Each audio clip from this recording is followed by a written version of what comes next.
Silakan dok. Kalau melanjutkan yang tadi ya, Ya, eh, jadi memang si new normal ini kalau menurut saya adalah buah dari adaptasi kita terhadap ya. kondisi pandemi ini sebenarnya. Mm-mm. Jadi memang di saat pandemi ini ada beberapa hal yang mungkin harus berubah nih. Contohnya yang paling simpel aja, kalau dulu mungkin kita berjabat tangan sama orang itu dianggapnya ramah. Tapi sekarang udah Betul. nggak bisa nih, gitu. Ya. Jadi memang ada beberapa hal yang harus diadaptasi. Ya Mm. contohnya itu tadi berjabat tangan, terus kemudian Jaga eh, jarak. jarak aman dan jarak jarak jarak sehat kita saat bertemu dengan orang itu ya Ya. dibatasi minimal 1 meter seperti itu. Mm. Jadi memang si new normal ini adalah buah adaptasi dari kondisi yang saat ini, dan ini nggak cuma di Indonesia aja sebenarnya. Jadi Iya. apa namanya, memang satu dunia ya mereka melakukan ini semua. Tapi Iya. memang permasalahannya adalah ya ada yang patuh, ada yang disiplin, ada yang cuek-cuek aja gitu. Iya. Nah, cuman Iya. kalau saya ngelihat sih memang kalau kita lihat secara umum ya, mungkin salah satu permasalahannya adalah informasi yang didapatkan sama masyarakat itu tidak satu suara dan tidak dari satu sumber. Betul. Makanya muncul yang namanya cognitive dissonance. Jadi masyarakat jadinya bingung nih, ini gue harus dengerin yang mana ya? Harus Mm-mm. ngikutin yang ini atau yang itu gitu. Iya, Permasalahan betul. yang paling simpel aja, yang sempat ribut. Waktu itu sempat ribut perkara berjemur. Mm-mm. Ada yang bilang berjemur itu bagusnya jam 8. Enggak, berjemur itu jam 10. Enggak, berjemur itu jam 6 pagi. Enggak, berjemur itu jam 4 pagi gitu. Jam 4 sore gitu. Padahal itu perkara berjemur gitu kan. Iya. Yang mana sebenarnya itu kebutuhan tambahan, eh, selain kita harus tetap menjaga pola hidup bersih, sehat, terus kemudian makan makanan yang bergizi, kemudian minum vitamin, olahraga, istirahat cukup gitu. Nah, tambahannya apa? Tambahannya adalah berjemur. Nah, cuman kan ternyata ini jadi ribut nih gitu. Iya. Jadi ya informasi-informasi yang didapat sama masyarakat memang itu tadi tidak satu suara dan tidak dari satu sumber yang sama, makanya jadi bingung, ini gue harus ngikutin yang mana gitu. Sementara itu selain informasi-informasi yang memang resmi dikeluarkan dari pemerintah, ada juga banyak hoax-hoax nih yang jadi kendala juga di grup WhatsApp keluarga lah, di Mm-mm. sosmed lah, segala macem gitu. Jadi memang Iya. ya tantangannya sebenarnya dari semua lini sih dok kalau saya lihat. Iya. Oke, jadi tadi kan dokter bilang bahwa new normal ini adalah suatu kondisi di mana kita beradaptasi dengan kehidupan yang baru karena terus terang pandemik ini telah mengubah semua tatanan, tidak hanya masalah kesehatan tapi sudah mengubah tatanan ekonomi, politik, hankam, perilaku dan sebagainya. Nah, kalau kita lihat negara yang sudah eh, dapat dikatakan berhasil meskipun sudah mulai muncul lagi gelombang kedua, indikasi gelombang kedua. Contohnya kayak China ya, Wuhan, atau kayak Vietnam deh yang paling dekat. Mereka menjalani kehidupan new normal setelah kurvanya betul-betul landai. Nah, sedangkan kalau kita, kalau menurut saya, kayaknya cenderung belum saatnya sih dok, karena Ya, kurva kita belum landai kan, kemudian jumlah yang sakit terus bertambah. Tapi ya kita nggak bisa melihat hal ini hanya dari sudut pandang kesehatan, karena ada betul. sudut pandang ekonomi. Ya, kalau kita tetap kondisi seperti ini, tentunya ya kondisi ekonomi tidak berjalan, maka kita sebagai bangsa juga akan semakin terpuruk seperti itu. Nah, kemudian menyangkut tadi, saya setuju dok, bahwa memang informasi yang disampaikan kepada masyarakat itu tidak satu suara. Maksudnya, kadang-kadang di antara elit pejabat pun, pemerintah maupun daerah itu suka berbeda. Ya, Betul. pemerintah maunya A, tapi daerah pengennya B. Kadang-kadang mungkin ada sebagian masyarakat mungkin lebih setuju dengan yang pemerintah daerah. Ini mohon maaf nih ya, gitu. Uh, Nah, kemudian kita juga melihat bahwa yang namanya culture masyarakat kita itu kan memang ya memang masyarakat kita tingkat edukasinya nggak sama kan, dan Hmm. juga banyak sekali berita-berita hoax, apalagi masyarakat kita tipikal masyarakat yang mungkin dapat dikatakan cukup mudah akses untuk berita-berita di gadget, berita-berita yang karena kita tahu bahwa di sosmed itu beritanya nggak semuanya benar, bahkan banyak yang hoax kan. Jadinya masyarakat lebih lebih mudah percaya dengan berita-berita seperti itu. Nah, kemudian ini juga kalau saya melihat dok ya, fenomena di masyarakat kita saat ini banyak sekali orang yang berusaha mencari panggung di tengah pandemi. Benar gak? Ya, Ya kan? betul, betul. Contohnya ada kemarin YouTuber, dia hanya untuk mendapatkan subscribe yang banyak, untuk mendapatkan followers yang banyak, dia membuat konten yang merendahkan salah satu kelompok minoritas. Ya, kemarin ada YouTuber yang tiba-tiba menganggap menyepelekan wabah ini. Ini terus terang merupakan suatu jenis pendidikan yang tidak baik untuk masyarakat. Ya, Betul, nah betul. jadi sebetulnya memang yang kita butuhkan saat ini adalah suatu ketegasan, satu suara mengenai bagaimana kita menghadapi wabah ini gitu loh. Supaya Betul. masyarakat benar-benar disiplin menjalankan upaya preventif, PSBB dan sebagainya. Nah, tapi saya kembali bertanya kepada dokter, pendapat dokter, sebetulnya new normal ini apakah terlalu dini buat kita? Karena kurva kita masih masih sangat tinggi sih dok, belum landai-landai gitu loh. Ya bahkan sebenarnya 3 hari yang lalu aja itu di Indonesia mencapai eh, angka konfirmasi pasien positif terbanyak sejauh ini. Jadi ada 680-an kasus baru dalam 1 hari, dan Hmm, itu paling tinggi tuh selama COVID ini ada di Indonesia gitu. oke. Makanya agak sebenarnya agak cukup memprihatinkan juga, ironis juga gitu. Maksudnya di saat masyarakat udah mulai bosen, bingung mau Mm-mm. ngapain gitu. Iya, Apa namanya? Sementara ternyata dari keadaan yang ada di lapangan nggak sejalan nih. Masyarakat udah mm-mm. mulai bosen, diharapkan kan, oh ya udah ini 1 bulan atau 2 bulan kita aman, kurva udah mulai landai, kita bisa aktivitas walaupun memang ada beberapa ketentuan yang baru gitu. Tapi ternyata baru dibikin wacana aja 3 hari atau 4 hari yang lalu itu kasus COVID di Indonesia itu dalam 1 hari itu paling tinggi hari itu. Itu kan berarti memang Iya, sebenarnya bisa dibilang ini adalah sesuatu yang prematur bisa dibilang gitu ya. Jadi iya, betul memang sih.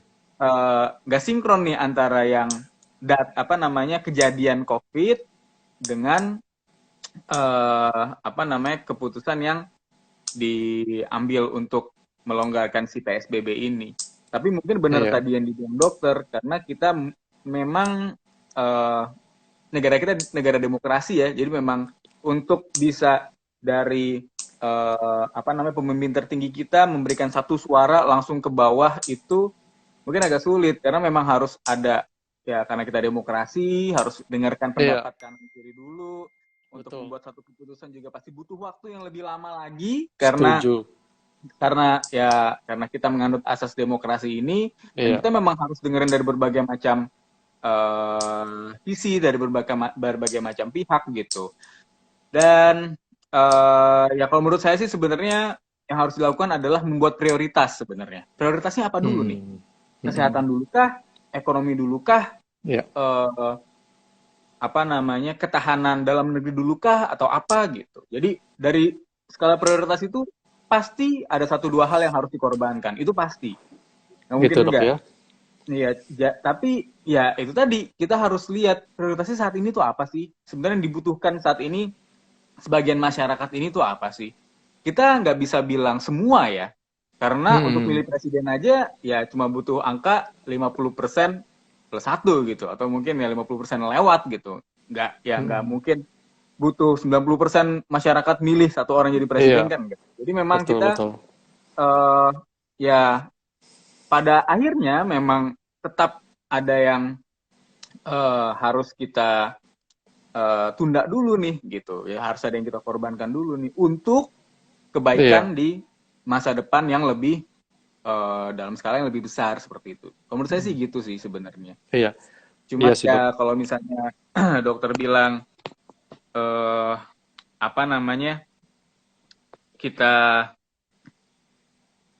terlalu dini untuk melakukan melonggarkan PSBB sih saya juga setuju sih sebenarnya. Karena ya Iya, memang itu tadi ya. Tapi ya gimana lagi? Itu tadi kita demokrasi nih. Masyarakat iya, bilang udah bosen nih.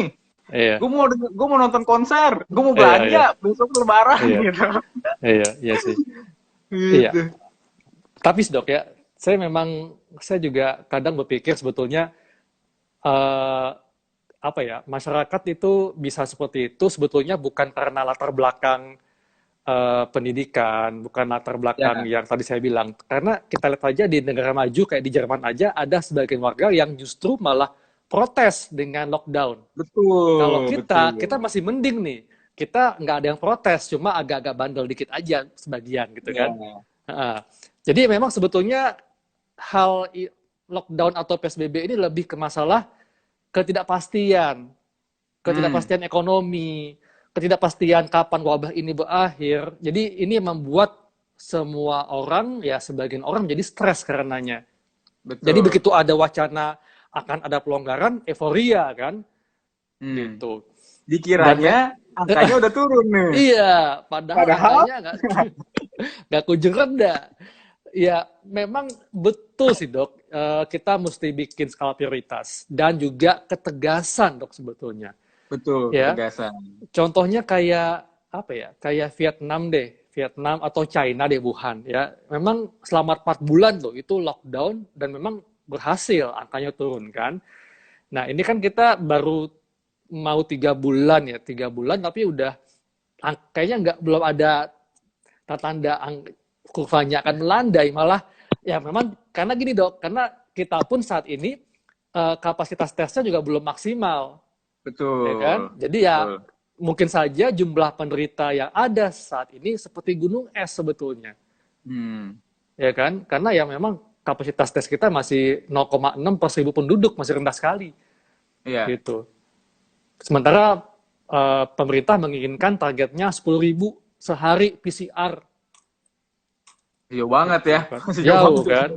Heeh, gitu jadi ya kalau dok kalau misalnya kalau saya lihat nih ya skenario nya pemerintah yang memang yang diinginkan pemerintah bahwa eh, kalau bisa berjalan berbarengan jadi Ya, tetap kita mengutamakan kesehatan tapi juga tidak mengesampingkan ekonomi karena kalau betul. ekonomi benar-benar stop nggak berjalan sama sekali itu tentu kita nggak bisa berdiri nggak bisa survive lah sebagai negara kan Ya, benar gitu benar. makanya ada skenario bahwa nanti yang bekerja itu usia di bawah 45 tahun ya dan juga mungkin nanti ketika anak-anak mulai sekolah kalau saya berpikir kayaknya mesti dibikin shift nih nggak mungkin semuanya berbarengan di jam yang sama Ya, demikian juga para pekerja karena untuk menghindari berkumpulnya orang di waktu yang sama dalam jumlah banyak.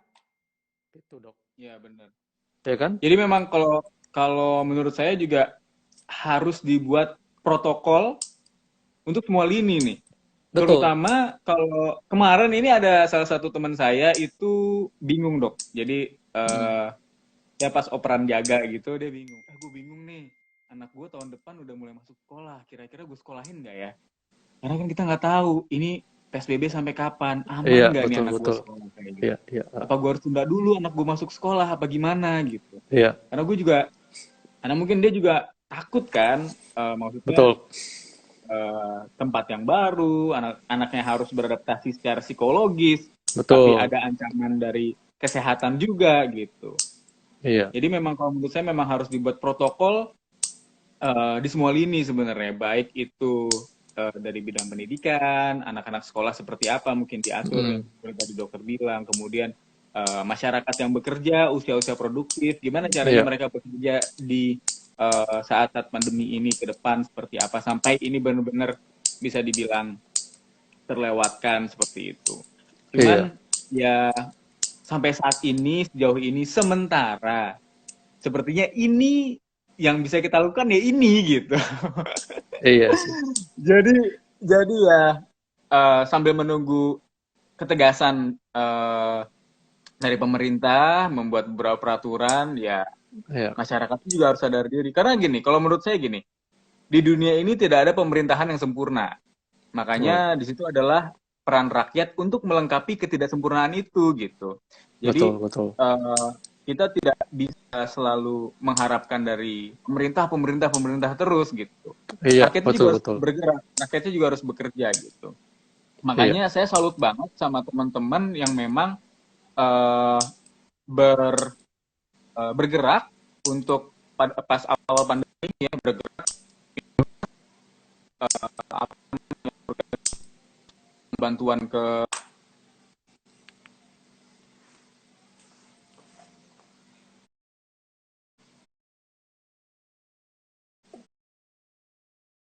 Iya. ya, walaupun mereka tidak berkaitan langsung dengan pemerintah, tapi ya itu jadinya masyarakat gitu. Itu kemudian apa namanya dari apa yang sudah dilakukan pemerintah seperti itu. Iya, Iya gitu. betul. Iya, iya. Iya, Dok. Ini kan memang ada wacana bahwa nanti yang bekerja yang masuk adalah di bawah usia 45 tahun, usia produktif. Kalau kita kaitkan dengan demografi yang meninggal di Indonesia, itu ternyata yang meninggal lebih banyak usia produktif, Dok. Iya. Iya kan? Nah, berbeda dengan di Italia, memang yang meninggal kebanyakan yang usia populasi lansia.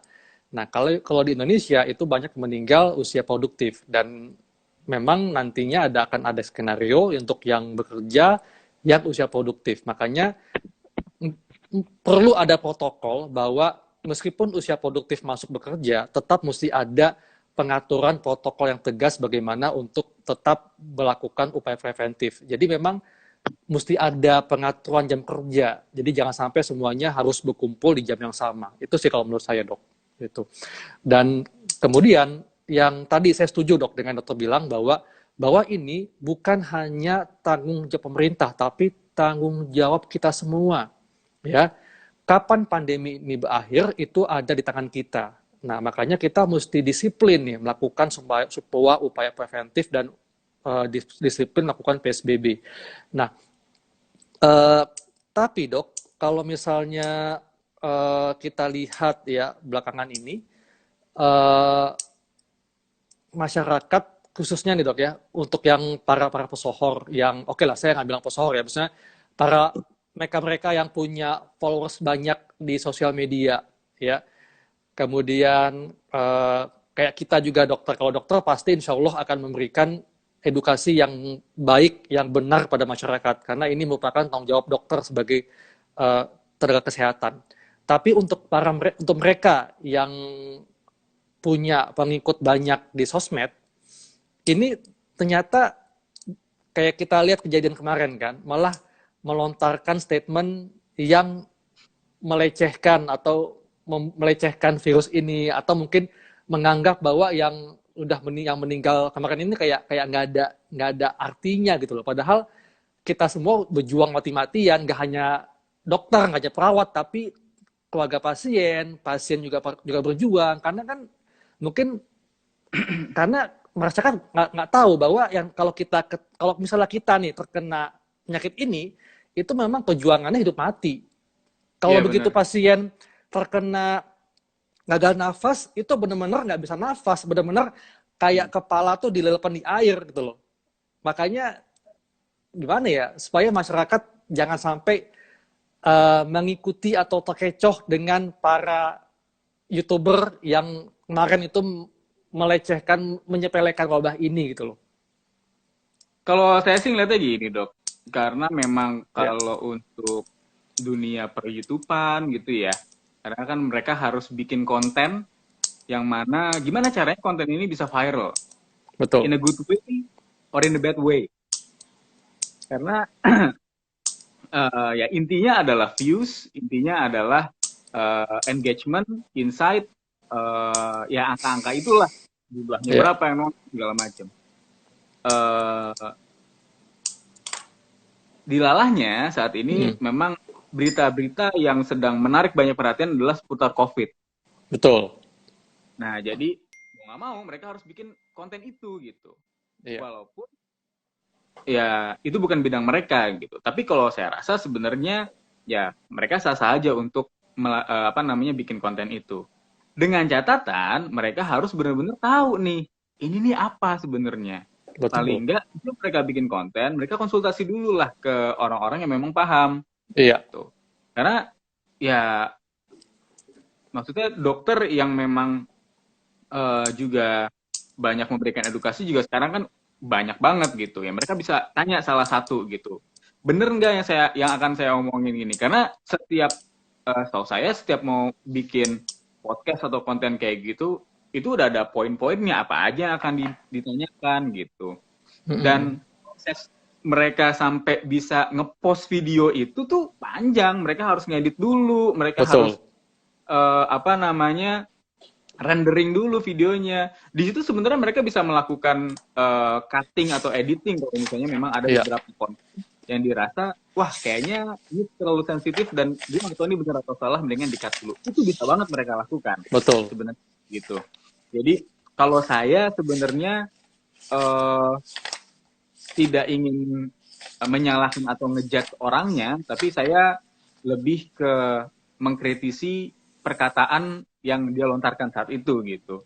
Maksud saya gini, ya walaupun dia melakukan kesalahan ngomong gitu ya, nggak sesuai dengan fakta, tidak apa namanya yang ya menyakiti banyak orang gitu.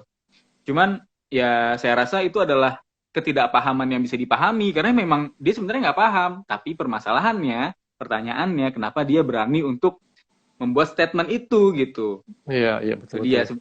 Ya kalau teman-teman YouTubers gitu mau bikin konten tentang corona, mau bikin konten tentang apa yang sedang terjadi saat ini, nggak masalah sebenarnya, asal itu bisa memberikan informasi yang memang benar-benar dibutuhkan sama masyarakat gitu.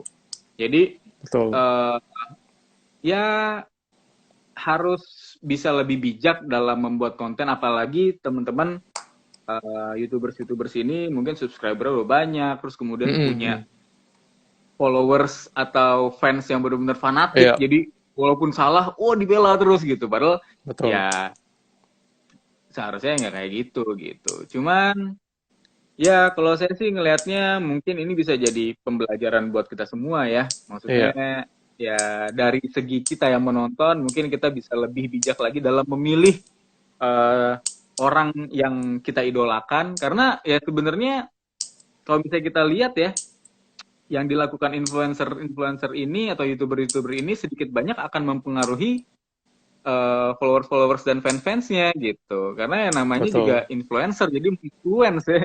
Jadi si followers Mm. ini akan menjadi baik atau tidak baik ya salah satunya mungkin akan terpengaruh sama dia gitu.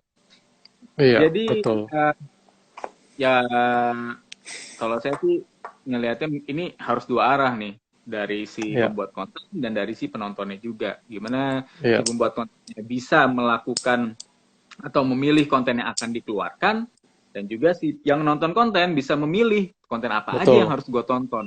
Iya, iya. Memang ya sudah tidak sepatutnya sih kita menganggap sepele virus COVID-19 ini karena memang ya virus ini memang masih baru, jadi jenis baru yang memang masih dipelajari oleh para ilmuwan. Dan makanya kenapa kita nggak boleh menyepelekan COVID-19 karena memang kayak kejadian di China, di Korea Selatan itu banyak beberapa pasien yang sudah sembuh ternyata bisa kembali sakit. Artinya meskipun seseorang ini dia sudah sembuh dari COVID-19, tapi penelitian belum ada yang bisa memastikan, mengkonfirmasi berapa lama antibodi yang terbentuk pasca infeksi akan bertahan. Hmm. Karena ternyata beberapa ada yang kembali sakit, kembali terinfeksi, kembali reaktivasi kayak di Korea Selatan dan di China. Jadi memang ya kita jangan sampai terkena virus ini karena kemungkinannya ada dua. Yang pertama, kita kena, kita sembuh, tapi kita nggak tahu sampai kapan antibodi kita bisa bertahan. Ya. Yang kedua, ya bisa jadi lebih gawat, komplikasi, gagal organ, gagal nafas, dan sebagainya. Nah, kemudian kita juga nggak boleh melupakan bahwa banyak OTG, orang tanpa gejala. Nah, OTG-OTG ini adalah mereka yang memiliki daya tahan tubuh yang baik. Nah, makanya mungkin banyak, bukan banyak ya, saya nggak bisa declare banyak, sebagian dari kita, terutama yang anak-anak muda, yang dewasa muda, merasa fine-fine aja, merasa kuat, sehingga mungkin sebagian dari mereka menyepelekan wabah ini. Sehingga kadang-kadang melupakan protokol untuk jaga jarak atau pakai masker. Padahal mereka membawa virus, tapi mereka nggak bergejala. Nah, artinya misalnya andai kata para pasien yang dirawat di rumah sakit itu sudah sembuh, sudah pada keluar dari rumah sakit, tapi yang OTG ini dia ternyata selama PSBB tidak menjalankan upaya preventif dengan baik. Nah, para OTG ini nantinya bisa menyebabkan terjadinya gelombang kedua. Ya. Gitu. Ya kan? Makanya ya Ya. sangat penting bagi kita sih untuk benar-benar stay at home. Kalau kita nggak ada perlu apa-apa ya Ya. di rumah aja untuk memutus rantai Ya. penularan. Saat ini memang yang bisa kita lakukan adalah stay at home. Tapi sebenarnya idealnya adalah tes kalau menurut saya. Jadi kita Betul. memisahkan antara kelompok yang positif dan negatif. Jadi Ya, status itu penting kalau menurut saya. betul. Jadi cuman pacaran aja statusnya penting, tapi ini juga kita penting nih. Ini Iya, kita setuju. masih hidup apa enggak nih? Karena kalau Iya, ya 80% orang-orang yang terinfeksi corona ya tidak menimbulkan gejala atau hanya bergejala ringan sebenarnya gitu. betul. Iya, Jadi memang tes ini sangat penting sebenarnya. PCR ini sangat penting. Kenapa bukan rapid test? Karena rapid test ya kita tahu sendiri. iya, Itu hanya untuk screening. Kemudian sensitivitasnya juga tidak tinggi iya. gitu. Dan ada yang namanya positif palsu kayak gitu kan.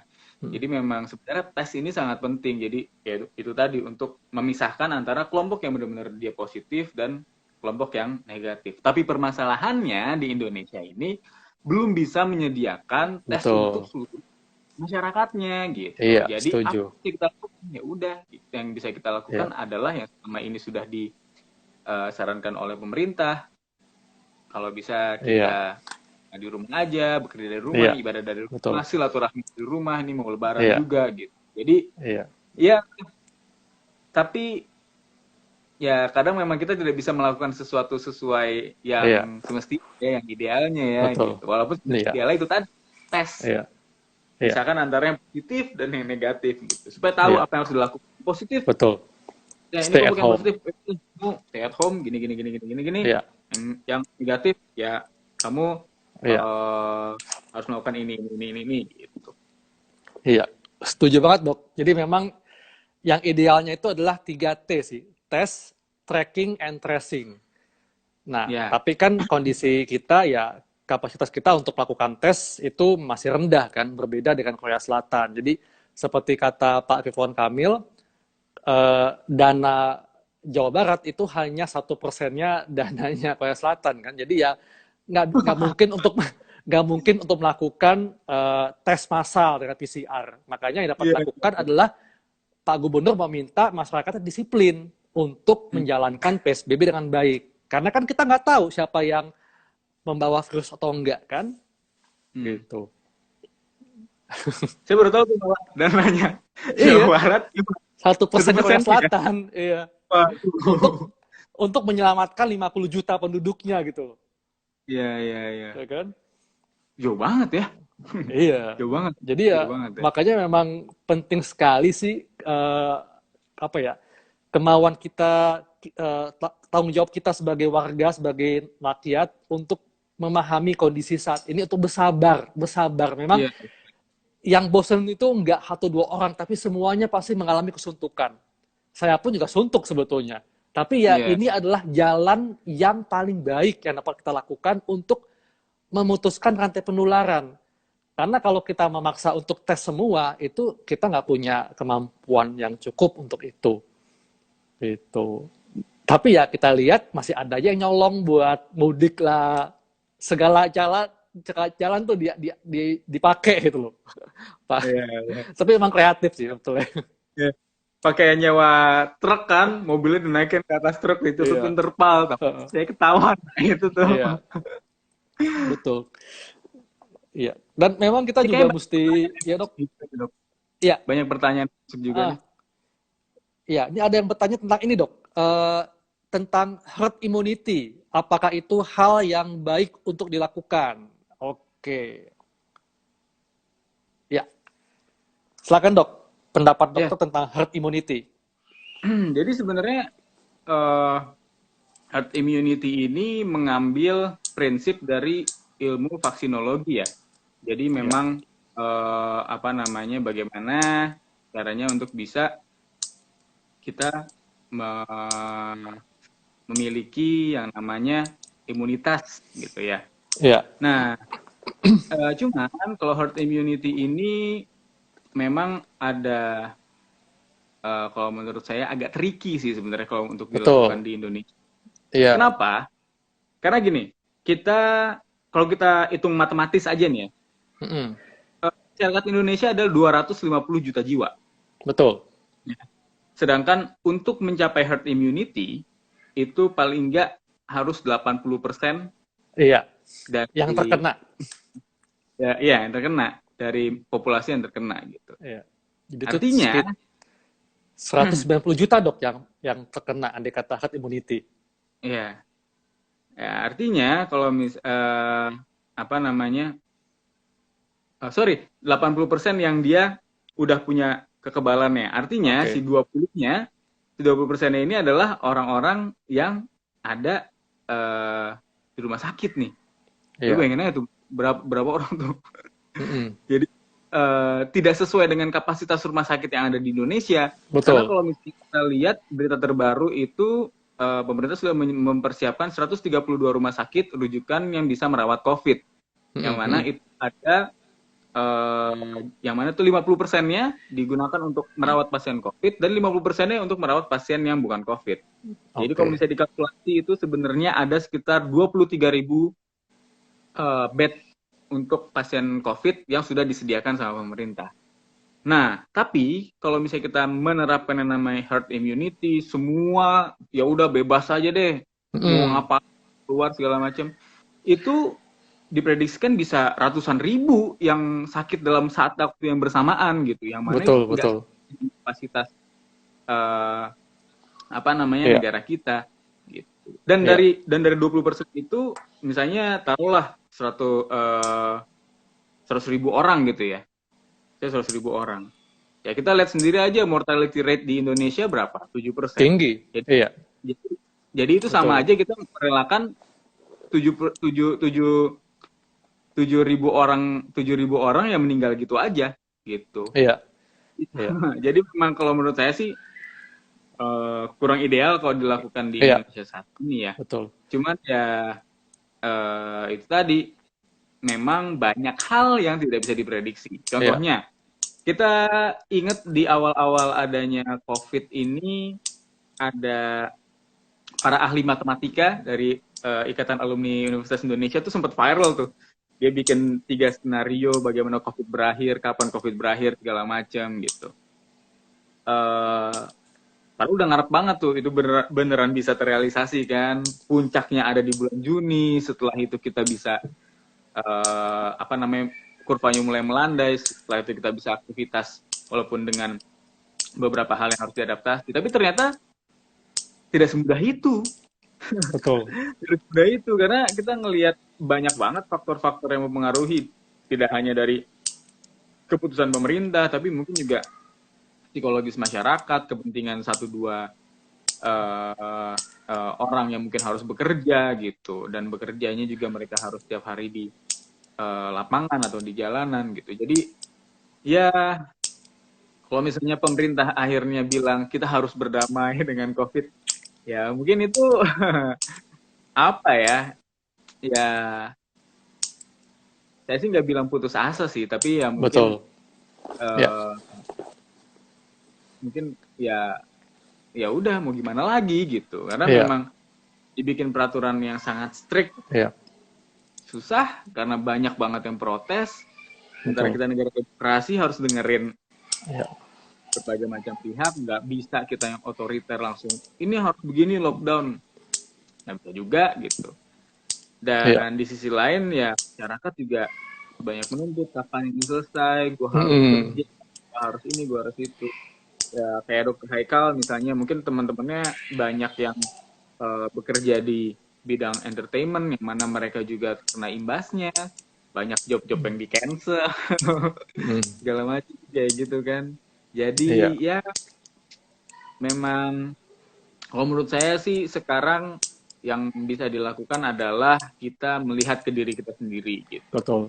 Jadi kesadaran diri sendiri aja. Iya, Nah oke. ya ini sebenarnya kalau misalnya kita lihat manfaatnya, ya manfaatnya ya bukan cuma buat diri kita sendiri, tapi memang buat lingkungan kita secara Iya, secara umumnya kayak gitu. Cuman ya kadang mungkin kita kalau misalnya tidak ada keuntungan buat kita secara langsung, keuntungan buat kita gitu ya secara langsung, iya, mungkin kita aduh udahlah gue ya iya, ya kalau sakit ya gue ini yang sakit ya itu kalau penyakit yang lain misalnya usus buntu, iya, kalau usus buntu ya lo doang yang sakit usus buntu, iya, tapi kalau betul. ini kan beda, kalau lo sakit Iya, covid lo bisa nularin satu rumah, lo iya, bisa nularin satu rumah sakit iya. gitu.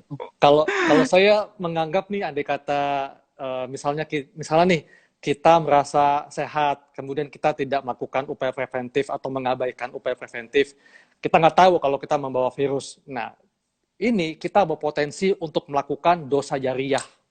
Kenapa ya? Kita ya kan membuat orang sakit loh, membuat orang banyak sakit kan. Kalau andai kata yang terkena itu orang yang rentan kayak lansia atau siapapun itu bisa lebih gawat komplikasinya kan. Gitu. Ya benar. Makanya ini kalau andai kata kita mau menabung pahala, ini saatnya kita nabung pahala. Jadi dengan cara Hmm. apa? Dengan cara kita benar-benar jalankan upaya preventif. Jangan sampai membuat orang lain sakit. Meskipun kita nggak tahu apakah kita ada virus atau enggak. Gitu. Ya kan dok? Iya. Nah, Karena kalau setahu saya memang satu orang itu minimal, ini minimal ya, dia hmm, bisa menularkan kedua sampai tiga orang betul. lainnya. Iya, Jadi memang kayak MLM nih, cuman bedanya kita nggak dapat iya, bonus, dapetnya betul. penyakit. Iya, gitu. Eh ya harus disadari itu sama teman-teman semua. Ya Iya, bayangin aja satu orang nularin kedua orang aja. Dari hmm, dua orang itu masing-masing nularin kedua orang lagi. iya, Dari dua hmm, orang yang berikutnya nularin kedua orang lagi itu udah berapa iya, yang kena? betul. Karena memang ya angka penularan atau basic reproductive number COVID itu masih di angka 2 sih. Dan tadi saya setuju banget dok bahwa kalau saya nggak setuju dengan herd immunity. Karena herd immunity itu ibarat kita membayar suatu harga yang sangat mahal. Kenapa? Ya artinya kita membiarkan sejumlah populasi rakyat kita untuk terinfeksi COVID-19 dengan harapan akan terbentuk antibodi dengan sendirinya. Tapi kan kita tahu bahwa angka kematian kita tinggi di atas angka kematian dunia. Nah, Iya. kalau misalnya, karena gini, yang dikatakan herd immunity itu kalau 80%-nya populasi terinfeksi. Artinya Hmm. 190 juta orang kita itu terinfeksi. Nah, dengan angka kematian, dengan tingkat kematian 7%, itu kan banyak. Banyak Jadi banget. mungkin kalau andai kata dihitung secara matematika, andai kata kita gagal nih melakukan herd immunity, kita bisa menghilangkan satu generasi loh. Iya, Ya kan? benar. Gitu. Makanya ya, jadi, nah ini juga teman-teman jangan mesalahartikan ya, bahwa hidup berdamai dengan COVID-19 bukan berarti itu herd immunity. Enggak. Tapi tetap Iya. kita lakukan upaya preventif supaya tidak terkena COVID-19. Gitu dok. Ya, yang jelas sih sebenarnya kalau ya ini dari awal lah ya, dari awal COVID sampai sekarang ya kita semua tahu sebenarnya untuk kemungkinan sembuhnya itu besar. Hmm. Jadi kemungkinan sembuhnya besar. Tapi memang untuk beberapa kasus yang mana yang pertama nih dia berat. Kenapa dia bisa berat? Mungkin paparannya terlalu tinggi. Saya Iya. selalu bilang, saya selalu bilang ke teman-teman, kita kalau makan nasi satu butir itu nggak kenyang. Tapi kalau kita Mm-mm. makan satu piring itu kenyang. Sama kayak ini. Kalau misalnya kita terinfeksi sama virusnya cuma satu, ya mungkin sistem imun kita bisa ngelawan itu. Tapi Betul. kalau misalnya paparannya ribuan, ratusan Iya. ribu, jutaan, ya apa kita kuat? Betul. Contohnya kayak teman-teman yang mungkin bekerja sebagai apa namanya bertugas sebagai tenaga medis atau relawan yang mana mereka kerja di red zone, kemungkinan terpaparnya setiap hari dengan jumlah paparan yang kita nggak bisa prediksi berapa, ya pasti kejadiannya ya kayak almarhum yang Iya. baru aja berpulang ya, almarhum Ira ini, Iya. Ari ini, sorry, almarhum Iya. Ari yang dia memang terpapar sampai akhirnya dia gagal nafas, ya itu karena paparannya tinggi. Bukan berarti yang Mm-mm. meninggal itu pasti punya comorbid disease, bukan berarti yang meninggal itu, wah ini meninggalnya sebenarnya bukan karena COVID-nya nih, tapi karena penyakit-penyakit yang Hmm. udah Iya. ini. Nggak semuanya kayak gitu, Enggak. gitu. Betul, betul. Kalau menurut saya satu kematian itu sudah cukup membuktikan bahwa virus ini memang harus dihadapi dengan serius gitu. Nggak Iya, bisa kita setuju. main-main. Karena Betul. kita mau nunggu sampai berapa banyak orang yang meninggal baru orang-orang yang nggak percaya ini bisa jadi percaya gitu. Iya, betul sih. Itu kan sebenarnya. Jadi ya empati itu diperlukan sih sebenarnya. Karena Iya. kalau saya sih pribadi sebagai tenaga medis, ya walaupun di sosmed kan kita banyak lihat ya postingan-postingan tenaga medis pahlawan kayak gitu kok. Tapi kalau saya pribadi sih, maksudnya saya nggak akan menunggu dipanggil pahlawan untuk ngebantu gitu. Iya, betul, betul. Ya, jadi dokter atau tenaga medis jadi sia-siain aja, kita harus tetap siap sedia kan. Gak mungkin Betul. kita disia-siain sama orang, dikata-katain sama orang terus kita ngambek nggak mau ngobatin, kan nggak mungkin. Iya, setuju Karena banget. kita bekerja profesional gitu. Iya, Ya contohnya kayak misalnya, ya pasti setiap dokter punya pengalaman lah dimarahin pasien, betul. dimarahin Iya, konsul, dimarahin siapa gitu. Tapi apa itu membuat kita berhenti, kan enggak? iya, betul. Dan sebetulnya kita semua nih adalah pahlawan. Kalau apa? Kalau kita bersedia mengorbankan waktu kita, mengorbankan kesenangan kita ketika saat ada di luar untuk tetap stay at home. Iya benar. Gitu. Ya kan, Dok? Nah, jadi kalau misalnya nih, andai kata memang ya mau gak mau kita harus siap menghadapi kehidupan new normal. Nah, new normal ini adalah bukan berarti kita menjalankan herd immunity, bukan, tapi ya tetap kita menjalankan aktivitas dengan tatanan yang baru. Contohnya apa? Tetap pakai masker, tetap jaga jarak. Mungkin nanti ada waktu shift-shift untuk bekerja, shift untuk sekolah ya. Mungkin nanti juga pada saat kita beribadah di tempat ibadah mungkin juga akan berbeda aturannya. Dan ini kita mesti terima gitu. Dan karena ya kita paham bahwa pandemi ini tidak lagi hanya masalah kesehatan, tapi masalah segala aspek ekonomi, politik, hankam, budaya. Bahkan ya Iya. tadi dokter bilang bahwa budaya udah mulai berubah nih. Kalau dulu salaman dianggap adalah hal yang sopan, kalau sekarang nggak salaman itu lebih sopan lagi sebetulnya karena ya untuk terhindar dari infeksi kan. Iya, iya. Gitu. Tapi ya memang Tapi kalau ya dok. kalau menurut dokter nih, Hmm. eh, apa namanya, kalau kita ngejalanin si tatanan yang baru ini atau new normal Hmm. ini adalah kita mulai misalnya 2 bulan ke depan, Ya. misalnya mall-mall udah mulai buka, sekolah udah mulai masuk lagi gitu. Kira-kira kalau prediksi dokter, kira-kira kasusnya bakal tambah naik atau ya udah sesuai gitu. Kalau saya Dengan kondisi sekarang, nggak bisa bilang dok, nggak bisa prediksi. Saya apa ya maksudnya? Ya tentunya kita semua berharap kurva kita akan landai meskipun nanti kita menjalani new normal.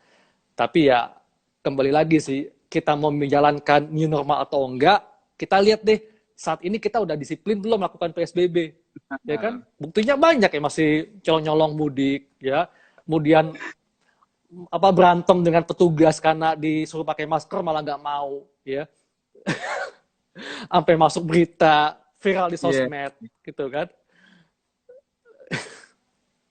Jadi ya semua iya, kembali kepada kita sih dok. iya bener. Memang Gitu. harus dari kesadaran dari diri kita sendiri ya. Maksudnya ya aturan-aturan yang dibuat ini ya memang ya sampai sekarang saya nggak ngeliat sih kalau misalnya nggak pakai masker ditangkap, nggak pakai Iya, apa berkerumun terus iya, gimana gitu. Tapi ya iya. mungkin ada satu Terus dua dok, kasus ini sih yang, yang eh, gimana gimana Dok? iya. Ya, ini yang cukup menggelitik dok ya. Mungkin ini ya saya lihat sih kebanyakan di daerah. Justru para pejabat yang semestinya memberikan contoh malah ikut-ikutan melawan petugas. Banyak loh beberapa anggota DPRD yang pada saat di jalan nggak pakai masker, nggak melakukan protokol PSBB, tapi pas ditegur malah melawan petugas. Artinya kan ini tidak tidak ngasih contoh yang baik kepada rakyatnya gitu loh, yang diwakili. Benar benar. Kita butuh role model sih sebenarnya. Makanya Ya, mm, mm, role model itu peran peran orang-orang yang bisa memberikan influence, tokoh masyarakat, tokoh agama itu penting banget untuk ya, bisa eh, membuat kondisinya jadi lebih kondusif karena sebenarnya masyarakat masyarakat ini membutuhkan sosok yang bisa dipercaya sebenarnya. betul, Jadi kayak saya bilang di awal, ya informasi tidak satu suara, informasinya tidak betul. satu sumber gitu. Nah, yang Ya, mana nanti masyarakat ya akan mencari orang yang bisa dipercaya, apapun betul, betul. itu, baik Setuju. itu memberi informasi yang benar, yang Hmm, setengah-setengah, atau yang sama sekali salah gitu. Jadi ya iya, karena sudah rasa simpati ke sosok itu, figur itu, jadi apa yang dia omongin ya diterima aja gitu. Jadi ya oke. memang kalau eh, saya lihat sih, ya memang pemerintah sudah harus membuat satu keputusan yang benar-benar tegas gitu. Tapi Oke. ya, saya nggak tahu, saya nggak punya kapasitas untuk menyuarakan itu. Saya juga nggak tahu akan didengar pemerintah atau enggak. Iya, Jadi ya mungkin kalau saya lebih akan apa namanya memberikan edukasi kepada masyarakat, mungkin mau betul. mendengarkan saya. Gitu. Jadi Iya, ya kita ini aja sih sebenarnya mencoba untuk iya, bisa melindungi diri sendiri dan melindungi betul. lingkungan kita gitu aja sih Iya. sebenarnya. Jadi memang intinya adalah bahwa kita tidak bisa menggantungkan semua hal ini hanya kepada pemerintah, tapi kitalah sebagai rakyat harus bisa menjadi agen perubahan. Dalam hal apa? Ya, kita mengedukasi diri kita dan orang sekitar kita untuk bisa bagaimana kita beradaptasi dan menghadapi pandemi yang kita tidak belum tahu sampai kapan akan berakhir. Seperti itu. Dan memang setuju banget Tok bahwa yang pertama yang mesti kita butuhkan saat ini adalah pertama harus ada satu suara yang sama.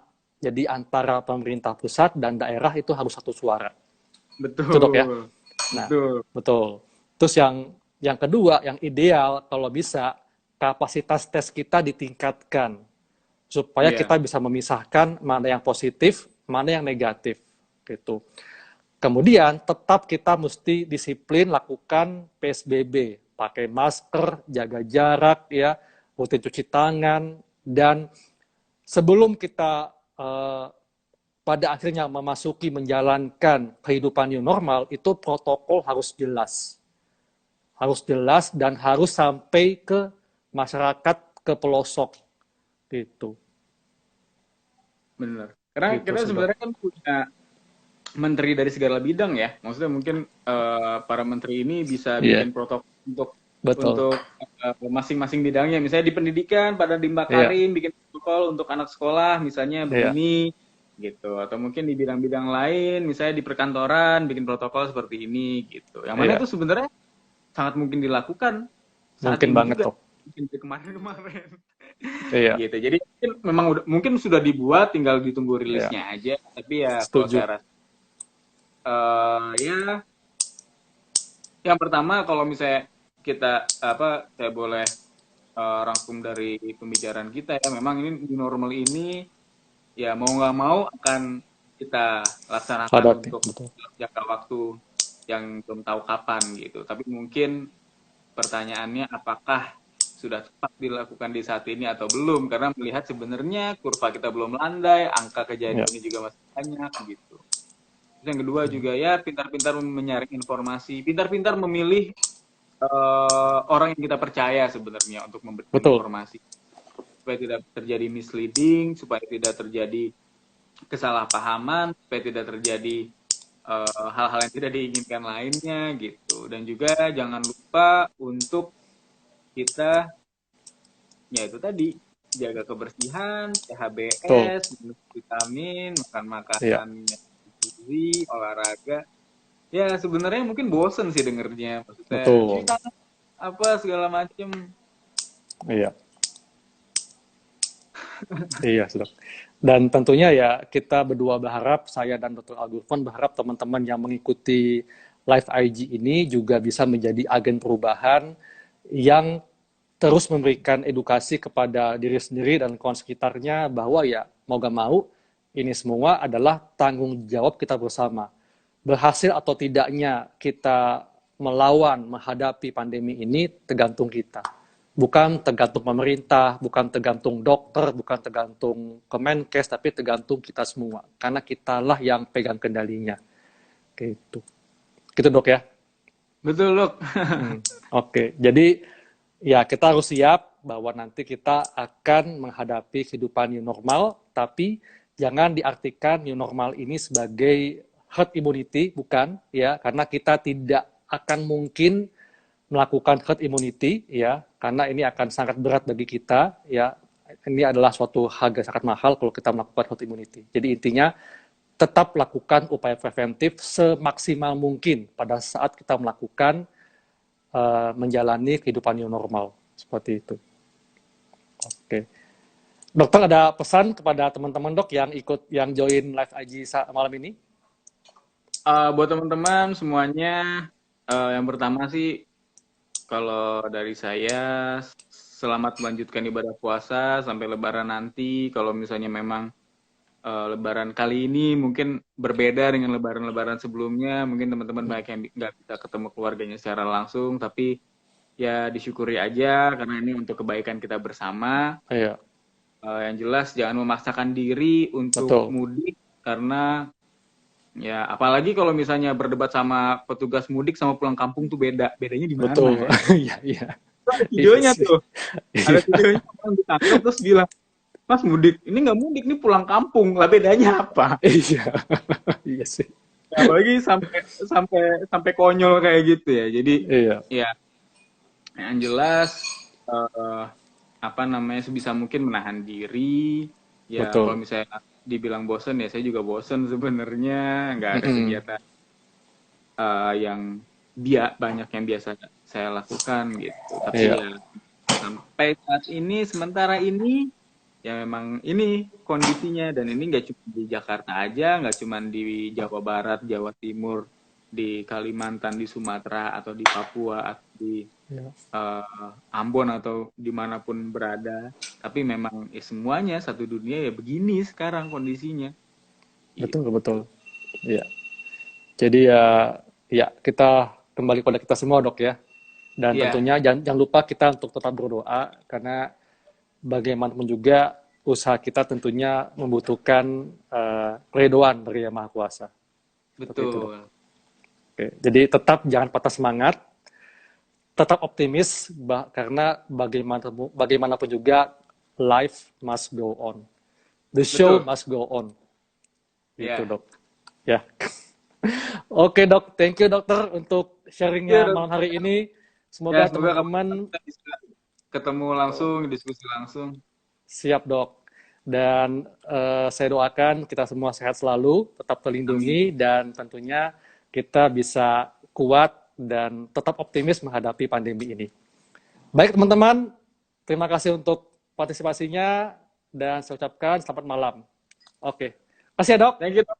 Ya.